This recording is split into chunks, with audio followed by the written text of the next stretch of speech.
कार्तिकेय,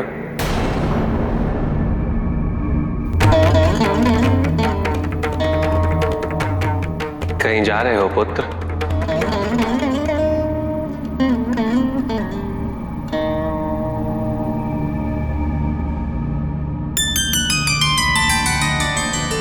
वो मैं वन की ओर जा रहा हूं पिताजी।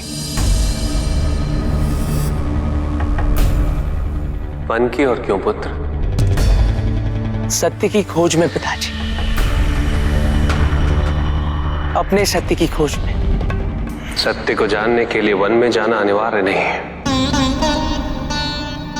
अपने निजी, पारिवारिक और सामाजिक दायित्वों का परित्याग भी आवश्यक नहीं है। सत्य तो सदैव हमारे साथ है, हमारे सामने है, किंतु हम स्वयं धीरे धीरे उस पे अपने क्रोध, अपने अहम, भय, विचार और महत्वाकांक्षाओं जैसे कई आवरण चढ़ा देते हैं।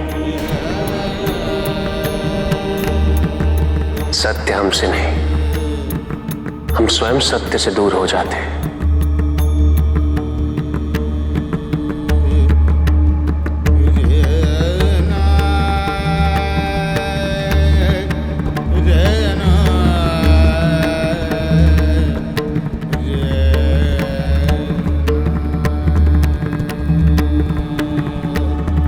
किंतु यदि तुम जाना चाहते हो कार्तिकेय, तो अवश्य जाओ।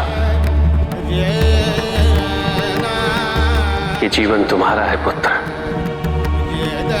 और तुम्हें अपना जीवन कैसे व्यतीत करना है, ये निर्णय केवल तुम ही ले सकते हैं।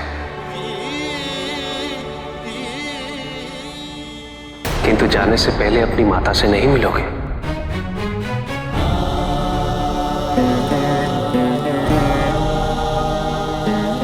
वो माता जो सदैव तुम्हारे पीछे भोजन लेके भागा करती थी, जो तुम्हारे छोटे से छोटे कष्ट पे अत्यंत व्याकुल हो जाती थी। कार्तिकेय, अपनी मां के उस रूप के दर्शन होने के पश्चात तुम्हारे मन में जो विचार उत्पन्न हो रहे हैं, वह स्वाभाविक है। यदि तुम अपनी मां की वास्तविकता से पहले ही अवगत होते, तो ये शंकाएं तुम्हारे मन में कभी उत्पन्न नहीं होती।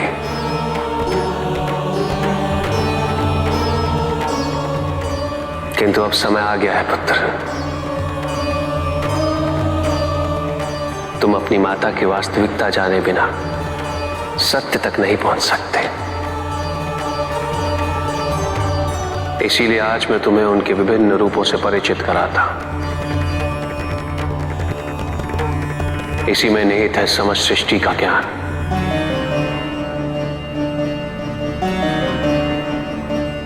समय के प्रारंभ में परब्रह्म के दो भाग हुए, पुरुष और प्रकृति। पुरुष ने अपने आप को तीन भागों में विभाजित किया, सृजनकर्ता ब्रह्मा, वहन करता विष्णु और विलीन करता मैं। इन तत्वों को शक्ति प्रदान करने हेतु प्रकृति ने स्वयं को तीन भागों में विभाजित किया, लक्ष्मी, सरस्वती तथा शिवा। इन तीनों शक्तियों के तीन तीन रूप बने, जो तीनों प्रकार से सृजन, वहन और हरण का कार्यभार संभालते हैं। इनके ये 9 रूप ही 9 दुर्गा हैं।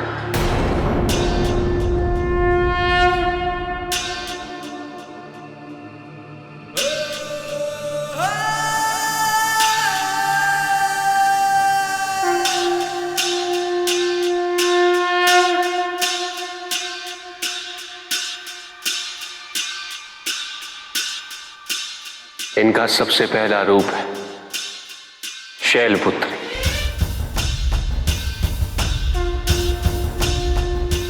शैलपुत्री अर्थात पर्वतराज हिमावन की पुत्री।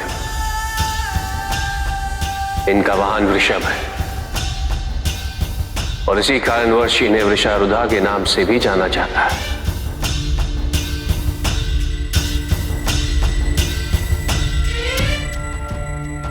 नवदुर्गा का दूसरा रूप है ब्रह्मचारिणी। ब्रह्म अर्थात तपस्या, चारिणी अर्थात आचरण करने वाले।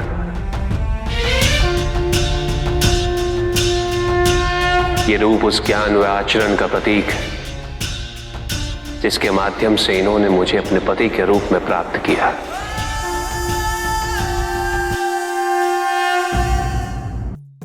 नवदुर्गा का तीसरा रूप है चंद्रघंटा। मस्तक पे घंटे के आकार में आधा चंद्र। ये रूप अत्यंत शांतिदायक और कल्याणकारी है।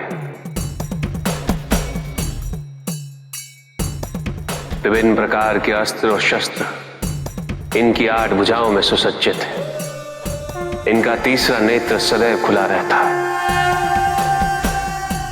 चंद्रघंटा का वाहन सिंह है। ये युद्ध करने हेतु सदैव तत्पर रहती है। इनकी आराधना करने से निर्भीकता और वीरता के साथ ही सौम्यता और विनम्रता का विकास निश्चित है।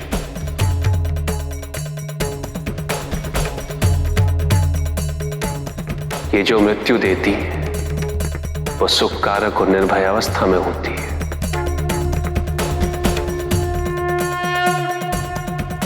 इनकी मंद मंद हंसी से संसार का जन्म संभव होता है और इसी कारण वर्षी से कुष्मांडा के नाम से जाना जाता है। यह है नवदुर्गा का चौथा रूप, अष्टभुजा, शस्त्रधारिणी, व्याघ्रवाहिनी, हिरण्यवर्णा। केवल यही है जो सूर्य के भीतर लोक में वास करती है। 10 दिशाएं इन्हीं से आलोकित है।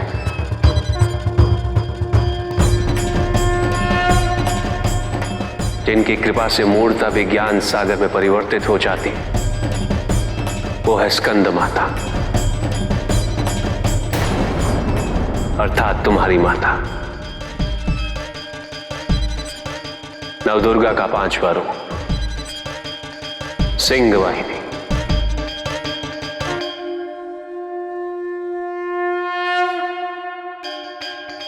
और इनकी उपासना द्वारा मोक्ष का मार्ग सुलभ होता है।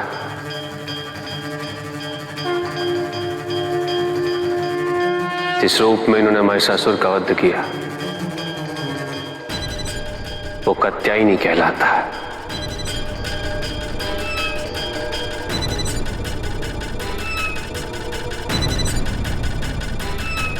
इनकी आराधना करने से अर्थ, धर्म, काम और मोक्ष फलों की प्राप्ति होती है।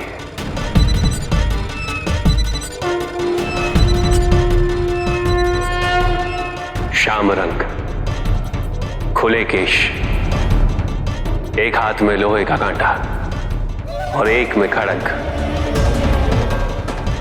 जिनका आशीष शुभों का कर्ता और कारक है।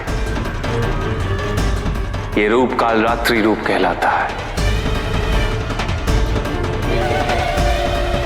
ये अंधकार का विनाश करती हैं। इनकी आराधना करने से असुरी शक्तियां भी भयभीत हो जाती हैं।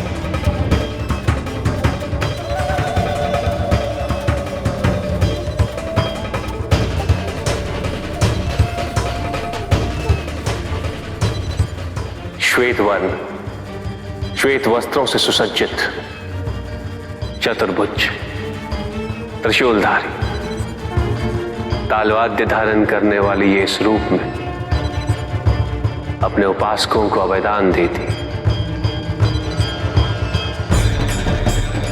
ये इनका महागौरी रूप है। मां दुर्गा का 9वां रूप सिद्धदात्री कहलाता है। प्रकम में अशित्व, वशित्व, ये 8 सिद्धियां केवल इन्हीं की कृपा से प्राप्त हो सकती है।